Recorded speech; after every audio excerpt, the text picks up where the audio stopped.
সমাবর্তনের দিন নরোত্তমকে ডাকলেন।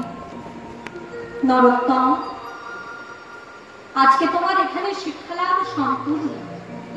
এবার তুমি হয়তো বাড়িতে গিয়ে রাজকার্য সামলাবে, রাজত্ব করবে।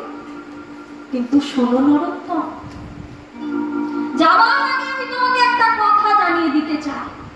এই সোনার বাংলায় জন্মগ্রহণ করে কেউ যদি প্রেমের ঠাকুর চৈতন্য মহাপ্রভুকে না চেনে, সে যতই শিক্ষা লাভ করুক না কেন, তার শিক্ষা অসম্পূর্ণ। আমি বাংলায় জন্ম নিলাম কিন্তু চৈতন্য মহাপ্রভুকে চিনলাম না, তাহলে আমি অসম্পূর্ণ বাঙালি।